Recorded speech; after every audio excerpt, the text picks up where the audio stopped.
कुछ तो लोग कहेंगे, लोगों का काम है कहना। जौनपुर जनपद में 9 विधानसभाएं हैं, उसमें से मैं मछली शहर से विधायक चुन करके आई हूं, इकलौती महिला विधायक। बहुत सारे लोगों को ऐसा लगता है कि हम महिला के प्रतिनिधित्व में पीछे उसके चल रहे हैं। हम कैसे महिला के पीछे चल सकते हैं? तो मैं उन सबको बोलना चाहती हूं कि हम आपको पीछे नहीं चला रहे हैं। हम चाहते हैं आप हमारे बगल में, हमारे साथ साथ चलें। इस सदन की शोभा तभी तक है जब तक पक्ष और विपक्ष साथ में यहां पे बैठता है। जो देश विकसित हो चुके हैं उसका कारण भी हमें साफ साफ समझ में आ जाता है कि वहां पे अगर राजनीति में महिलाओं का अगर हम देखें कि क्या कंट्रीब्यूशन है तो वो 30% तक पहुंच चुका है। 5 दिन के सदन में हमें 1 दिन का मौका मिला है। आप सोचिए, आपको इससे दुख हो रहा है और 75 वर्षों से हम इंतजार कर रहे थे कि हमें ये मौका मिले। देश का विकास तभी होगा जब देश में नारी का विकास होगा। दिन की रोशनी गुजर गई ख्वाबों को बनाने में, रातों की नींद गुजर गई बच्चों को सुलाने में। जिस घर में मेरे नाम की तख्ती भी नहीं, जिस घर में मेरे नाम की तख्ती भी नहीं, सारी उम्र गुजर गई उस घर को सजाने में।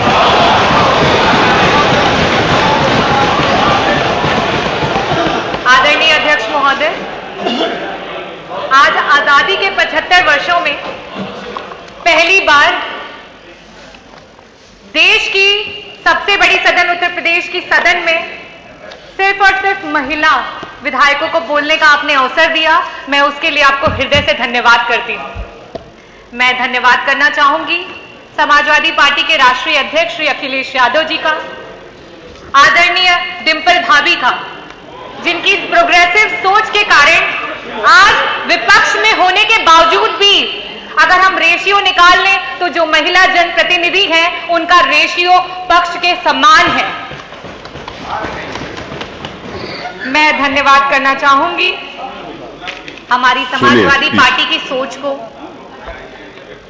जो सोच कहती है कि नेतृत्व का कोई जेंडर नहीं होता।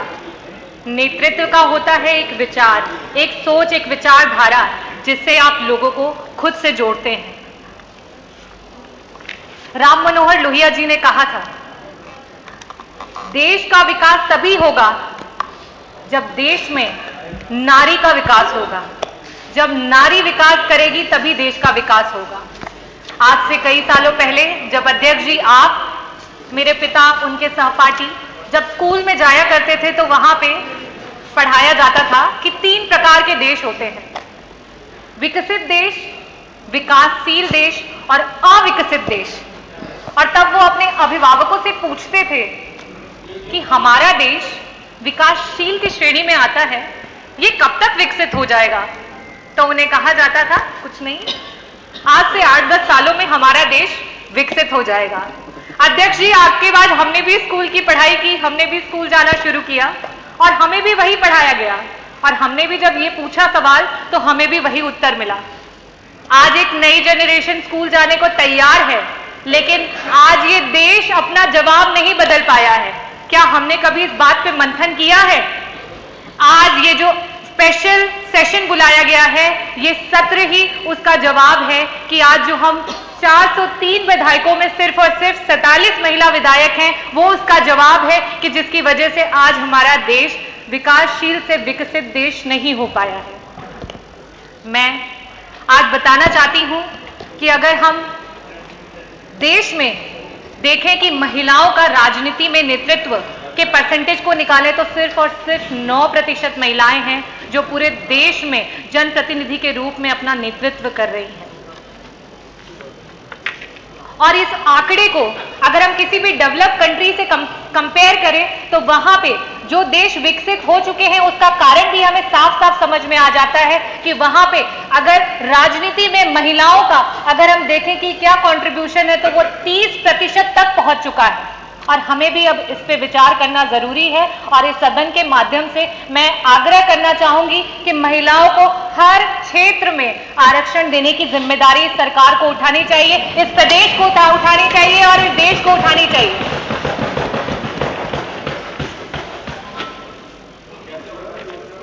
बाबा भीमराव अंबेडकर जी ने कहा था कि मैं किसी भी समाज की जो प्रगति है उस समाज की महिलाओं की प्रगति से मापता हूं। और आज मैं एक ग्रामीण अंचल से आती हूं और जब वहां पे हम अपनी दलित समाज की बहनों को देखते हैं तब हमें ये महसूस होता है और साथ में बहुत ग्लानि भी होती है कि आज हमारा देश कहां पे है, आज क्या कारण है कि हमारा देश आगे नहीं बढ़ पा रहा है। चाहे राजनीतिक क्षेत्र हो या सामाजिक क्षेत्र हो, चाहे एक मां हो या बहन हो या पत्नी हो या बेटी हो, अधिकांश जगह में भारत देश में हमें निर्णय लेने की आजादी नहीं है। आज जब महिलाएं राजनीति में आना चाहती हैं तो कई प्रकार की कठिनाइयों का सामना करना पड़ता है और उस पर एक छोटा सा शेर है जो मैं बोलना चाहूंगी। कौन बदन से आगे देखे औरत को, सबकी आंखें गिरवी हैं इसी नगरी में।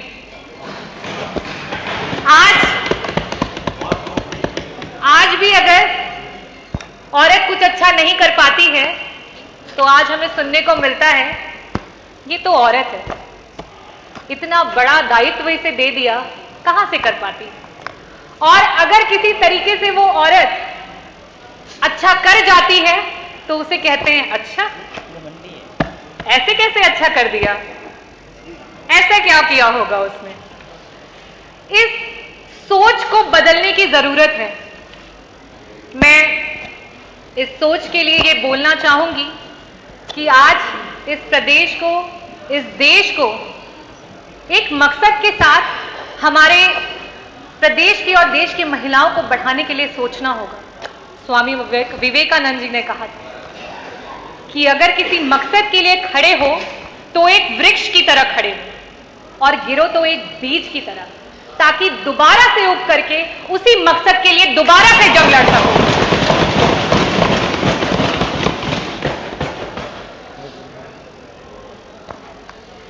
मैं अध्यक्ष जी आपसे कहना चाहती हूं, हमें स्पेशल अपॉर्चुनिटीज, स्पेशल सेशंस नहीं चाहिए। आज 5 दिन के सत्र में एक दिन सिर्फ और सिर्फ महिला विधायकों को मिला है। कई सारे लोग होंगे जिन्हें दुख हो रहा होगा, कई सारे लोग हो रहे होंगे जिनको आपत्ति हो रही होगी, लेकिन मैं ये कहना चाहती हूं कि आज 5 दिन के सदन में हमें एक दिन का मौका मिला है। आप सोचिए, आपको इससे दुख हो रहा है और 75 वर्षों से हम इंतजार कर रहे थे कि हमें ये मौका मिले। 75 वर्षों से हम इंतजार कर रहे हैं। आज भी उत्तर प्रदेश के अलावा बाकी सदन में जहां जहां ये आवाज जाएगी, मुझे लगता है अध्यक्ष जी वहां पर भी इसको शुरू किया जाएगा और इसके लिए मैं तहे दिल से आपको धन्यवाद करना चाहूंगी, अपने राष्ट्रीय अध्यक्ष जी को धन्यवाद करना चाहूंगी। और मैं ये भी कहना चाहती हूं, जब सदन में महिलाओं को बराबर का हक मिलेगा तभी जाकर के जनपद में जो बैठे हुए अधिकारी हैं वो भी हमें सीरियसली लेंगे। मैं आपको एक घटना बताना चाहती हूं। मछली शहर विधानसभा, जौनपुर जनपद में 9 विधानसभाएं हैं, उसमें से मैं मछली शहर से विधायक चुन करके आई हूं, इकलौती महिला विधायक। और मेरे यहाँ की जो रोडों की स्थिति है वो बहुत ही खराब है। मैंने पिछले सदन में भी उन बातों को उठाया था और बड़ी मुश्किल से एक रोड है जो स्वीकृत होकर बननी शुरू हुई। जब वो रोड बनी तो उस पर जब शीलपट लगा तो उस पर हमारे जो नेबर के हमारे पड़ोसी विधायक हैं उनका नाम लिख करके आ गया।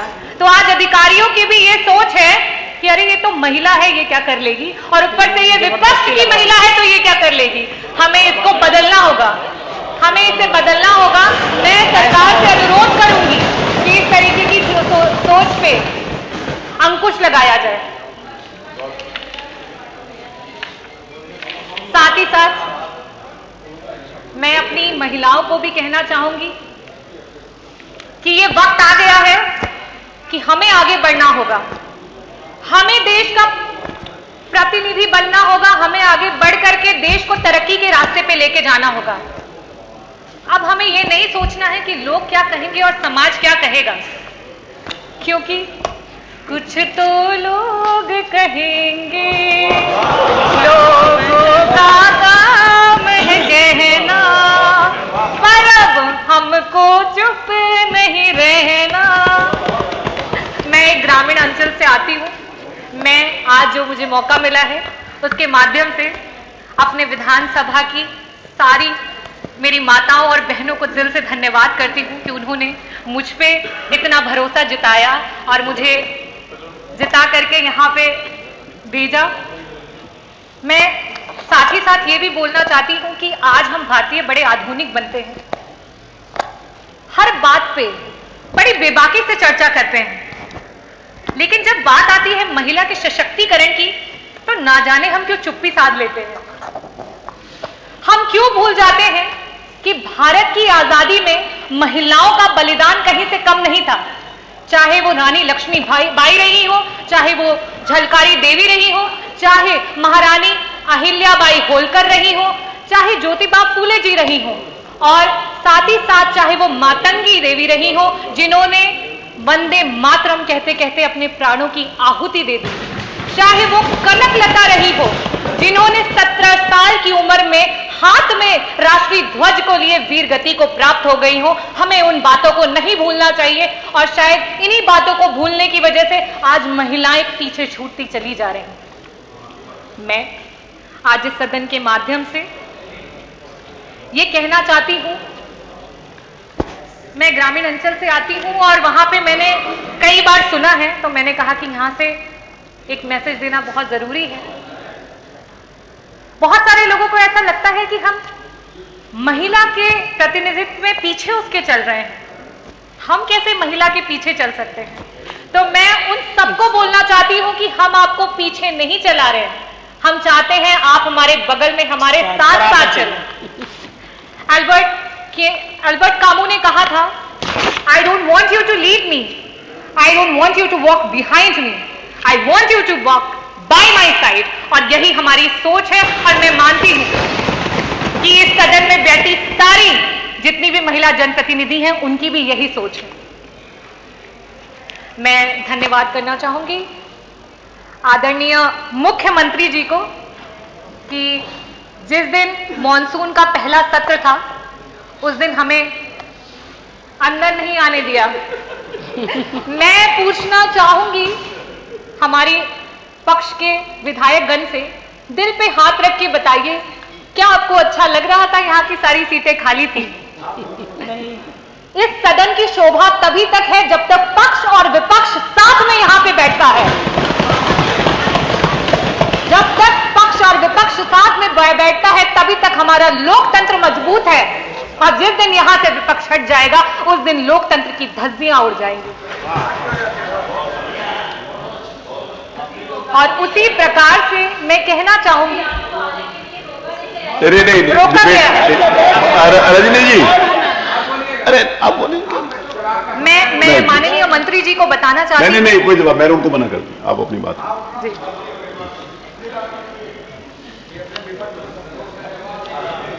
चलिए, धन्यवाद। अगर हो गया हो तो। नहीं सर, नहीं हुआ, अभी तो बहुत लंबा है। वो कागज नहीं मिल रहे, धन्यवाद। अध्यक्ष जी,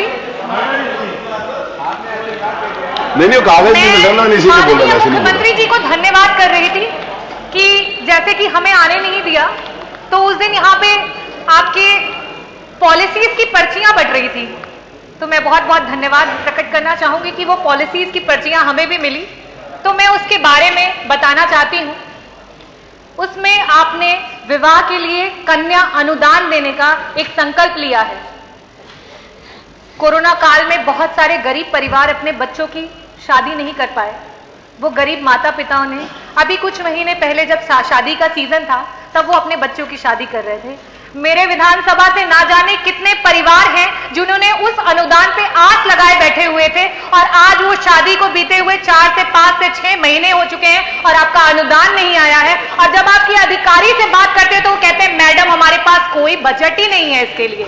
तो मैं कहना चाहती हूं कि आपकी पॉलिसीज सिर्फ कागजी हैं, उन पॉलिसीज का जमीन पे कोई भी कहीं पे कोई रिकॉर्ड नहीं है। मैं आज कहा गया माननीय मुख्यमंत्री जी द्वारा कि हम अपने जो भी हमारी प्रॉब्लम्स हैं उन्हें बता सकते हैं और एक सकारात्मक तरीके से इस पर डिस्कशन कर सकते हैं। तो मैं आपको ये बताना चाहती हूं कि मे भी ऐसा हो सकता है कि आप सच्चाई से अपरिचित हो, तो मैं आपको ये बताना चाहती हूं, अवगत कराना चाहती हूं और एक रिक्वेस्ट भी करना चाहती हूं कि जो आपकी पॉलिसीज हैं वो लोगों तक नहीं पहुंच पा रही हैं, इसके लिए एक डेलीगेशंस की टीम बनाई जाए। अगर वो महिलाओं के लिए पॉलिसीज है तो उसमें महिला विधायक गण, और आपको जो लगता है कि जो सही रिपोर्ट दे उनको चूज करके आप अपने लोगों की टीम बनाएं, लेकिन कम से कम ये छलावा तो ना दिखाएं कि आपकी इतनी सारी पॉलिसीज हैं जो इतने लोगों को मदद कर रही हैं, क्योंकि अगर हम आज जमीन पे उतर के देखते हैं तो कहीं किसी को मदद नहीं मिलती। मैं मेडिकल प्रोफेशन से बिलोंग करती हूं और मैं आज जो प्रदेश में मेडिकल की स्थिति है उसके बारे में भी आप लोगों को अवगत कराना चाहूंगी। जौनपुर जनपद का जो मेडिकल कॉलेज है उसके बारे में तो कई बार सदन में चर्चाएं हो चुकी हैं कि वहां पे सिर्फ उद्घाटन हुआ है और आज तक कोई काम शुरू नहीं हुआ है। लेकिन साथ ही साथ मैं ये बताना चाहती हूं कि आपकी एक दूसरी पॉलिसी है जिसमें गंभीर बीमारियों में लोग मदद की आस लगा करके रखते हैं। आज मैं इस सदन के माध्यम से आपसे पूछना चाहती हूं, क्या उसका कोई समय निर्धारित किया जाएगा? एक गंभीर बीमारी का व्यक्ति कितने टाइम तक उस अनुदान का वेट करता रहे, कितने दिनों तक उसका वेट करता रहे? आज हम अपने कितने लोगों को इस कारण से खो दे रहे हैं, क्या सरकार उसका जवाब देगी? साथ ही साथ मैं ये भी बताना चाहती हूं कि गंभीर बीमारियों में कैंसर सबसे ज्यादा कॉमन है, और कैंसर की ट्रीटमेंट को मैं थोड़ा सा आप लोगों से शेयर करना चाहूंगी कि उसमें सबसे पहले हम एक न्यू एडजुवेंट थेरेपी देते हैं, या तो वो कीमोथेरेपी होती है या वो रेडियोथेरेपी होती है। उससे हम कोशिश करते हैं कि वो जो कैंसर का एलिमेंट है वो छोटा हो जाए, वो कंसाइज हो जाए, ताकि कई बार ऐसा भी होता है कि वो उससे ठीक भी हो जाता है पेशेंट, लेकिन कई बार ऐसा होता है कि उससे हम उसको डिजीज को छोटा करके बाद में उसका सर्जिकल इंटरवेंशन करते हैं। आपकी जो अनुदान की नीतियां हैं उसमें 6 महीने का समय लिया जा रहा है।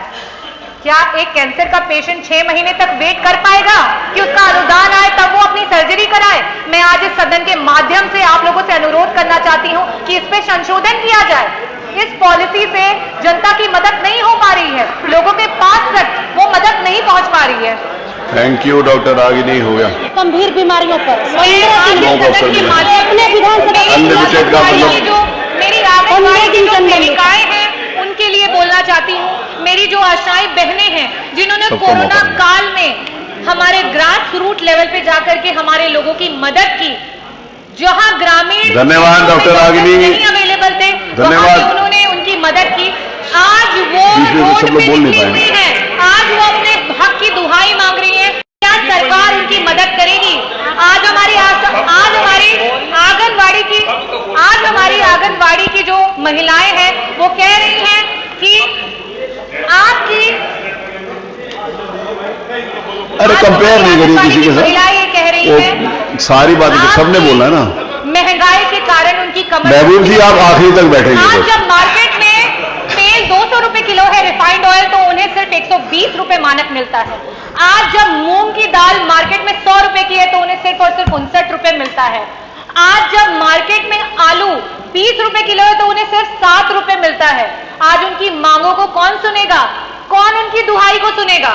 मैं साथ ही साथ बात करना चाहूंगी NRLM की जो हमारी बहनें हैं, जिन्होंने आपके चुनाव के दौरान आपकी रैलियों में ढेर सारी भीड़ जुटाने का काम किया। आज वो अपनी मांग कर रही है, आज वो अपनी दुहाई बोल रही है, कौन सुनेगा उनकी बातों को? मैं बहुत गर्वित महसूस करती हूं कि जिस समय भाजपा की सरकार ग्रामीण क्षेत्रों में बिजली कटौती करने में व्यस्त थी, उस दौरान मेरे क्षेत्र से कई सारे बच्चे हैं जिन्होंने बोर्ड्स में 95% अबव मार्क्स स्कोर किए, और साथ ही साथ आपका जो नेशनल एग्जामिनेशन होता है मेडिकल का, उसमें 7 से 10 बच्चों ने उसमें रैंक निकाला है। तो मैं आप लोगों को ये बताना चाहती हूँ और साथ ही साथ ये भी कहना चाहती हूँ, जबकि मैंने पिछले सदन में भी कहा था कि ग्रामीण इलाके के बच्चे कहीं से भी मानसिक रूप से शहरी बच्चों से कम नहीं है, लेकिन आज उनके पास वो व्यवस्था नहीं है। आज स्कूल माध्यमिक हो, प्राइमरी हो, हायर सेकेंडरी स्कूल हो, उनके रास्तों को मेन रास्तों से नहीं जोड़ा गया है। आज जब उनके परिवार वाले, उनके घर वाले उन्हें स्कूल तक छोड़ने जाते हैं, वहां रोड पे उनके एक्सीडेंट्स हो जाते हैं। इस पे सरकार कब मंथन करेगी? कब इसका असली आईना आप लोग देखेंगे? ये खत्म हो गया तो पेपर खत्म हो गया तो आगे।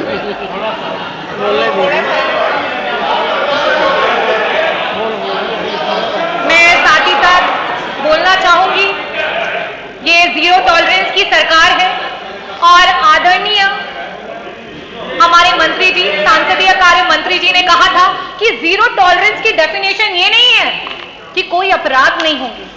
जीरो टॉलरेंस की डेफिनेशन ये है कि सरकार अगर इस तरीके की चीजें होती हैं तो उस पर तुरंत और सख्त कार्रवाई करेगी। लेकिन आज जो मैंने 56 में मांग उठाई उसमें एफआईआर नहीं हुआ और इस तरीके की बहुत सारी केसेस हैं जिसमें महिलाओं को रात रात भर खाने पे बिठा के रखते हैं और उनकी कोई एफआईआर नहीं लिखी जाती है, कोई मांग को नहीं सुना जाता है। उस पर सरकार कब मंथन करेगी और कब ऐसे लोगों के अगेंस्ट में एक्शंस लिए जाएंगे। साथ ही साथ मैं ये भी कहना चाहती हूं कि शायद आप लोगों को ना पता चल पा रहा हो और फिर से आप सच्चाई से अनजान हो, तो आज थानों पे सिर्फ और सिर्फ वसूली भाई बैठे हैं और रक्षक भक्षक बने हुए हैं। कृपया करके इसका भी निवारण निकाल दें तो मैं बहुत बहुत आभारी रहूंगी आपकी। Thank you. मैं लास्ट में अपने देश की महिलाओं के लिए कुछ चंद लाइनें बोलना चाहूंगी। आप देंगे, वो दे रही है सुझाव या आप देंगे सुझाव?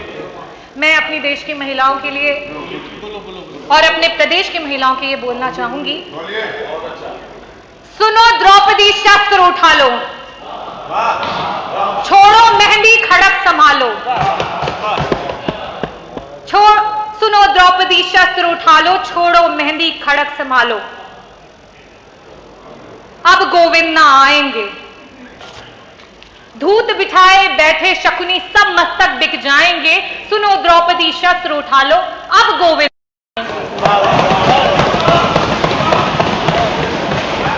कल तक केवल अंधा राजा, आज गूंगा बहरा भी है। कल तक केवल अंधा राजा, आज गूंगा बहरा भी है। होठ सी दिए हैं जनता के, कानों पर पहरा भी है। तुम ही कहो ये अश्रु तुम्हारे किसको क्या समझाएंगे। सुनो द्रौपदी शस्त्र उठा लो,